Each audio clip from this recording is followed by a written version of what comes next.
Speaker sir, మాజీ మంత్రివర్యులు హరీష్ రావు గారు 5 సార్లు శాసనసభ్యుడిగా, నా తెలిసక్క లెక్కలు 5 సార్. ఆయన ఏదో దొంగ లెక్కలు కలుపుకొని వేయడని చెప్తుంటాడు, కానీ ఆయన ఎన్నికైందే 2005లో, 2005, 2009, 2014, 2018, 2023. ఇంకా అన్నీ రాసుకోండి, బై ఎలక్షన్స్ రాసుకోండి, వాళ్ళ మామ గెలిచినవి కూడా ఆయన దాంట్లో రాసుకోండి, ఏం అభ్యంతరం లేదు. వారు వివిధ హోదాలలో వారు పనిచేయడం జరిగింది. 2014 నుంచి 2018 వరకు వారే సాగునీటి పారుదల శాఖ మంత్రిగా పనిచేసింది. మాజీ ముఖ్యమంత్రి గారు చంద్రశేఖరరావు గారు సాగునీటి పారుదల శాఖ మంత్రిగా పనిచేసిండ్రు.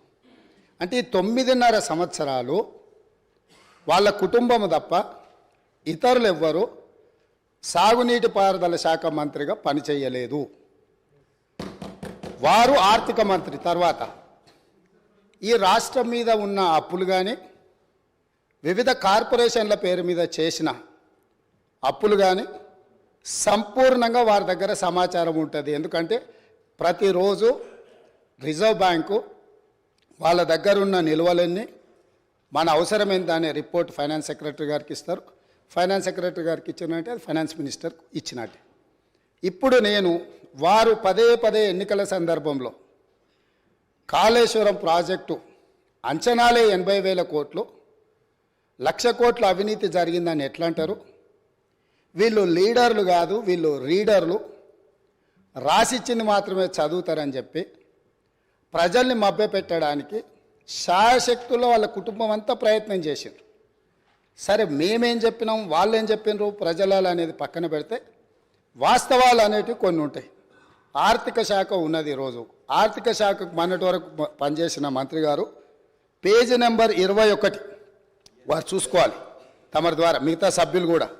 ఇప్పుడు ప్రభుత్వం ఇచ్చిన నివేదిక ఏదైతే ఉందో పేజీ నెంబర్ 21లో ప్రభుత్వ హామీతో ఎస్పీవీల ద్వారా సేకరించబడి ప్రభుత్వమే చెల్లింపులు చేయబడతాయి అని చెప్పిన దాంట్లో మొట్టమొదటి Kaleshwaram irrigation project corporation limited sanctioned loan 97,000 కోట్ల 449 97,449 కోట్ల రూపాయలు రుణం మంజూరైంది. ఇందులో లోను విడుదలయ్యింది 79,287 కోట్ల రూపాయలు.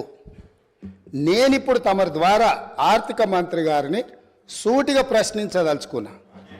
మాజీ వాళ్ళు అనుకోవాలి, ఆ భ్రమలలోనే ఉంటే బయటికి పోతారు. అయితే ఈరోజు అధికారిక లెక్కలు ఇవి కార్పొరేషన్ ద్వారా లోన్లు చేయబడిన అప్పు 97,449 కోట్లు. ఇవి కాకుండా కాళేశ్వరం ప్రాజెక్టుకు రాష్ట్ర ప్రభుత్వం ఖర్చు పెట్టింది, వాటి వివరాలను కూడా తీసుకొని మేము ఇస్తాము.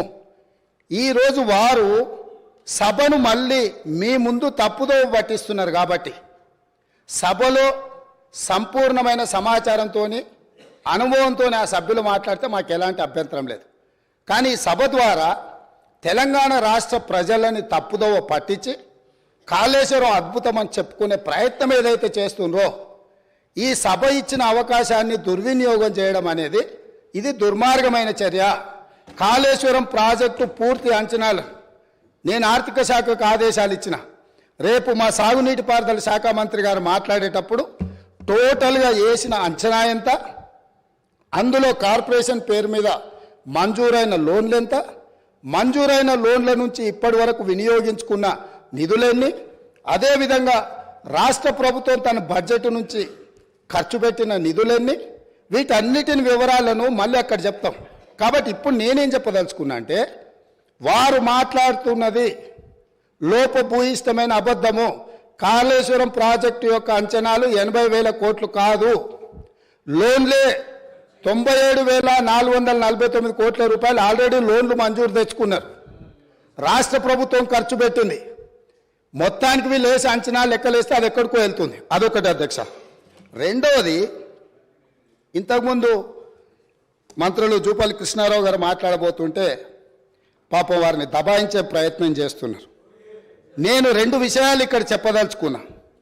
ఆర్థిక మంత్రి గారే కాళేశ్వరం మీద పెట్టిన నివేదికలో, రాష్ట్ర ప్రభుత్వం ఇచ్చిన నివేదికలో వీళ్ళు చెప్పింది కాళేశ్వరం ప్రాజెక్టు కట్టడం ద్వారా ఆ నీళ్లు రైతులకు అమ్ముతాము, ఆ నీళ్లు ఇండస్ట్రీస్కి అమ్ముకుంటాము, ఇట్లా ఈ ప్రాజెక్టు ద్వారా నీళ్ళన్నీ పైసలకే అమ్ముతాం, ఉచితంగా ఎవరికి ఇయ్యము. వ్యవసాయంతో సహా ఏం చూపించిండ్రు? ఒక్క సంవత్సరానికి ఆదాయం 5,199 కోట్ల రూపాయల ఆదాయం వస్తుంది. కాళేశ్వరం ప్రాజెక్టు కట్టి వ్యవసాయానికి నీళ్ళు అమ్ముతాం, పరిశ్రమలకు నీళ్ళు అమ్ముతాం, తాగడానికి నీళ్ళు అమ్ముతాం, మొత్తం వ్యాపారమే చేస్తాం.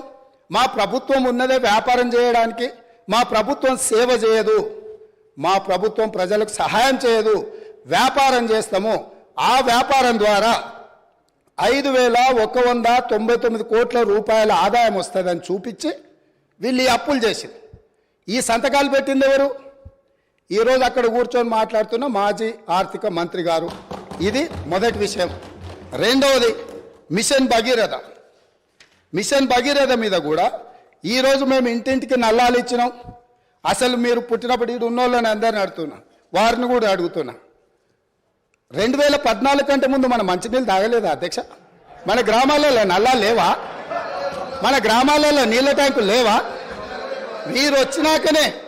వీరొచ్చినాకనే శివుడి తల మీద ఉన్న గంగను భూమి మీదకి తెచ్చి, భూమి మీద ఉన్న గంగను కాళేశ్వరంలోకి పారించి, కాళేశ్వరం ఉన్న గోదావరి జలాలను మన ఇంట్లల్లో నల్ల ద్వారా ఇచ్చి మన జీవితాలు ధన్యమైనట్టు, అదేదో వీళ్ళు అద్భుతం చేసినట్టు, అదేదో ఉచితంగా ఇస్తున్నట్టు, ఈ ఉచితంగా ఇవ్వడం ద్వారా